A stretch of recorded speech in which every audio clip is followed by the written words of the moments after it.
Party को समाप्त करना है, परिवारवाद वाली जो पार्टी है उसे खत्म करना है, कैसे देखते हैं इसको?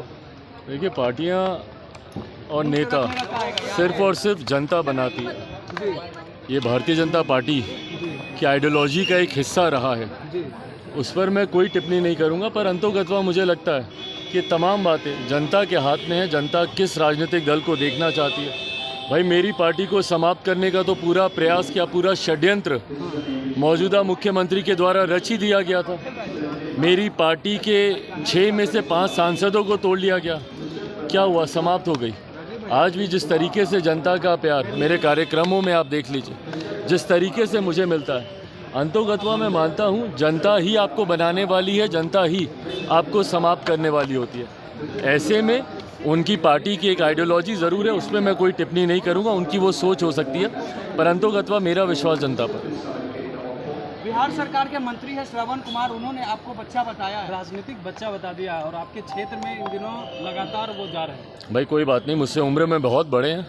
अगर मुझे बच्चा मानते हैं तो उनका आशीर्वाद मुझे मिल जाए, यही बहुत है। वो कह रहे तेजस्वी से आपको सीखने की जरूरत है। इससे ज़्यादा शर्मनाक कुछ नहीं हो सकता। हम बार बार इस बात को कहते हैं कि पत्रकारिता लोकतंत्र का चौथा स्तंभ है।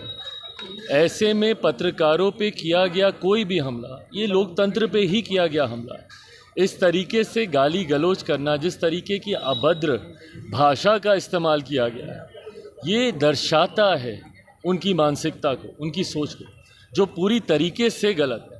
इस तरीके के बर्ताव की लोक जनशक्ति पार्टी रामविलास, मैं खुद स्वयं घोर निंदा मैं करता हूँ, और भविष्य में नेताओं को इस तरीके के बर्ताव से बचना चाहिए। जदयू के विधायक है गोपाल मंडल, उन्होंने कल मीडिया के साथ अल्पसंख्यक को लेकर भाई, बिल्कुल सही बात है, बहुत जातियों की संख्या कम बताई गई है। उस वक्त हम ऑस्ट्रेलिया में थे जिस दिन ये जातीय जनगणना के आंकड़े सार्वजनिक किए गए, और हमने उस दिन भी इस ऐतराज़ को हमने दर्ज कराया था।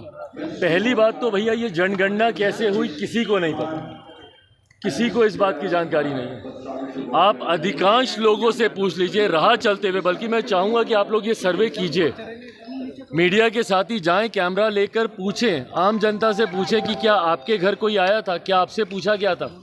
भाई, हम लोग भी राजनीतिक दल के हम लोग हिस्सा हैं, बड़ी संख्या में कार्यकर्ता हम लोग के साथ जुड़े हुए हैं।